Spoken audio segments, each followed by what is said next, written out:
Hi and welcome back to my channel. So recently I've tried to ask the internet what are the most famous Norwegian novels outside of Norway.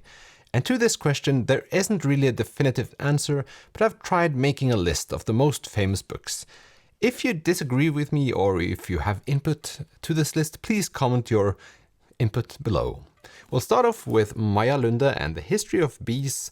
This is one of 4 books about the climate change and nature. So in this book, it's specifically about bees, and it's set in during 3 different points in history and like what happened before, what is happening now, and what will happen in the future if bees disappear. And I really like this one. One of the stories is way more captivating than the 2 others, but it really helped me get into this book and beyond. It has been translated to a bunch of countries, so I sort of know that that one has done quite well for itself. Next on the list is Shyness and Dignity by Dag Solstad. It's about a delusioned literature teacher experiencing a profound existential crisis during a mundane classroom moment while teaching Ibsen's The Wild Duck. So this is one of our most famous authors and is constantly mentioned while we discuss big literature prizes. It's one of the people that the Norwegian public feels like must get an award for his work at some point. And I haven't read any of his books, but I have 4 of them lying around. And while reading about this book, I really wanted to read it, so I guess that will have to happen pretty soon. Next up is A Modern Family by Helga Flatland. So these books I have read, and it's about a modern family and family dynamics and their problems in divorce and smaller issues. I didn't quite care for this, but then I read Helga Flatland's debut novels, which are great, but they haven't been translated to English, so that really sucks. But hopefully that will happen at some point. That is at least one of the most famous books outside of Norway's borders on the internet. Then we have The Song of Red Ruby by Agna Mykle. This is most famous for the trials that went after it, or at least to me. I learned about this book in school but haven't yet read it. I bought it a long time ago, so that should happen pretty soon, or we'll see. But anyway, it explores themes of love and sexuality. And I think the trials went on in 1958, so a time where you probably shouldn't write too much about sexuality in a Norwegian book. So that's why it's controversial, and maybe also that's why it's famous. It's supposed to be well written as well, but who cares about that when you have courtroom drama going on outside of it? Then over to one of my all-time favorite books, and it's The Beatles by Lars Saabye Christensen. About 4 young guys growing up in Oslo in the 60s, hanging around listening to Beatles and experiencing struggles, personal struggles. I think they're teenagers, I think. And to me, reading this while I grew up was a fantastic experience, and it only got better after I grew up and read it once more, or twice, or thrice. So do really recommend this if you're into listening to records, music, and if you like the vibe of the 60s. It's 2 sequels to this one, but they aren't as great as I've discussed in videos earlier. But yeah, also talked about this book earlier in my videos. Do really like the author and the book. Then we have Doppler by Alan Lowe, a book I currently own, have read, and had in my hands a few seconds ago, but now mysteriously can't find at all. And it's not like I live in a palace. It's not that big here that I should lose it, but I've looked for it for about 5 minutes now and I can't really find it. So anyway, this is a hilarious novel, satirical one, about a man that leaves the city to live in the forest with an elk. And it's just a whole lot of fun. It's said to critique contemporary social norms, but if you're like me, you won't think too much about it because it's just a hilarious story about a man living in the forest and being quite a strange creature. Strangely enough, it's the same thing with the next book. It's Per Petterson and Outstealing Horses. I have read it and can't find it. But anyway, this is set in 1948. It's about a 15-year-old boy and his father that communicate in the forest. They live at a cabin somewhere. I liked it quite a bit when I read it, found it to be quite heartwarming and contemplative, I would say. So I do recommend you checking it out if you want to. Same goes for this one. It's The Ice Palace by Tarjei Vesaas. For those of you that have been watching my videos, you know that I love Tarjei Vesaas, and he's maybe the first Norwegian author after Lars Ove Christensen that I really fell in love with. What I don't understand is why The Ice Palace is supposed to be the most famous of his books on outside of our borders. Maybe it's just a translation thing, but this is at least about two girls that form a relationship and then one of them disappears. And it has some of the most memorable lines that I've read ever. So do really recommend this. But if you want to read Tarjei Vesaas, I also think you should start with The Birds, which I thought was going to be his most famous novel. At least in Norway it seems to be the most famous one. So The Birds I do recommend if you want to check out Tarjei Vesaas. Then we have Peer Gynt by Henrik Ibsen. According to Goodreads, among the masterpieces of world literature, this early verse drama by the celebrated Norwegian playwright humorously yet profoundly explores the virtues, vices and follies common to all humanity. Well, I've read this one and it's not that long ago, but I can't really try and I can't tell you what it's about, other than that it's about Peer Gynt, our main character, and he sees trolls along the way.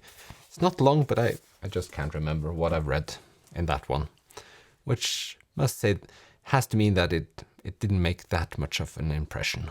But at least it is on the list because of reasons. A book that wasn't on this list, strangely, is Jon Fosse and the Septology. So this won the Nobel Prize for Literature, or he won the Nobel Prize for Literature in 2023, and thus he must be one of the most famous authors we have in this country by now. I know that on BookTube he's very much liked, and I do get that. His books aren't really for me. They are a bit too... I don't know what they're... It's like I like reading them, but I do not fall in love with them. The whole thing is like one long sentence, where for those of you that can't stand books without punctuation, I do not recommend going this route. But to all of you that are interested, it's not hard to read, but if you want to understand the full meaning of them, you might have to spend some time in Catholic school or just visiting the Vatican or something like that. Next we have the books of Jon Nesbø, which are all crime fiction about this one detective called Harry Hole. I think I saw somewhere that they've sold more than 50 million copies, and for a Norwegian author that is quite okay, you might say. We're 5 million people in total in this country, so yeah, that says a lot. A couple of his books are also been made into movies in Hollywood, so that also probably helps with the book sales, I guess. Haven't read any of them, and if I'm being honest, I'm sort of not wanting to read them because they're so popular, so that's my problem. But I have my Lars Kepler series, my Swedish crime fiction series that I read, so I will continue to do so instead. Then it's Growth of Soil by Knut Hamsun, another one of our Nobel Prize for Literature winners, about a man starting to farm in the middle of the wilderness and sort of surviving, or I don't know if he survives.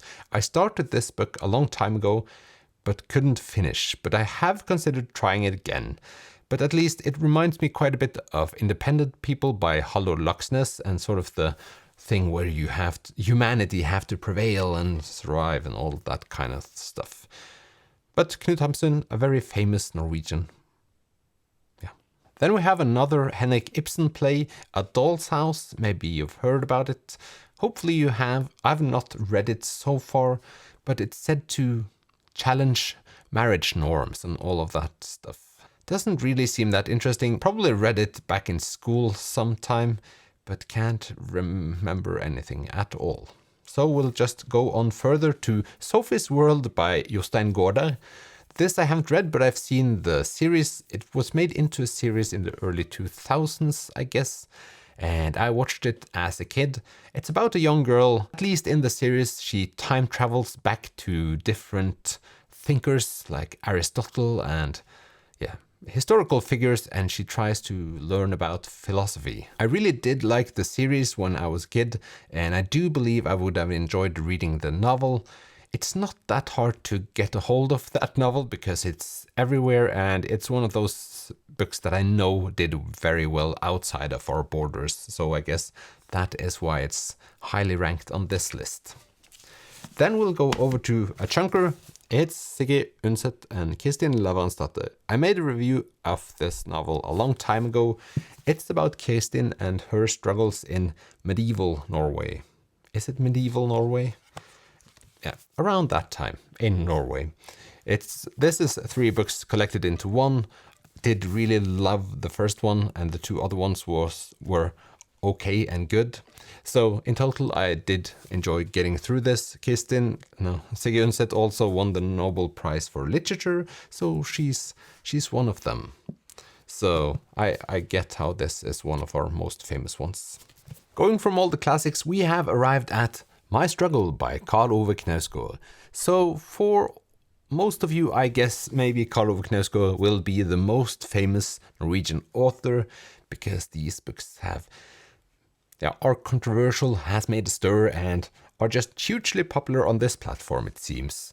It's about Karl Ove Knausgård's own life, and I've read all 6 of them, and it's a journey. I don't know how to otherwise express myself. He's brutally honest, and he just dissects himself and his life, and he writes in a really, really good way. So if you want to try, this is the first one. That's not, by far not the longest one of them, and I do recommend trying it out if you like to read about other people's lives. Then we have arrived at the last book I thought I'd speak about today. It's Hunger by Knut Hamsun. I believe this might be the most famous book outside of our borders. It's about a man going around hungry in Oslo. Yes, that's about it. I do not know what more to tell you. He won the Nobel Prize for Literature, as I mentioned, with Growth of Soil. But still, I can't explain how that book is one of our most famous ones. I don't get it. I read it last year, I think, and didn't make an everlasting impression on me, at least. So these are the books that me and internet thinks are the most famous Norwegian novels outside of our borders. If you disagree, please comment below. I hope you have a terrific day, and if you like these videos, consider subscribing to this channel. It would mean a lot. I'll see you in the next one. Bye!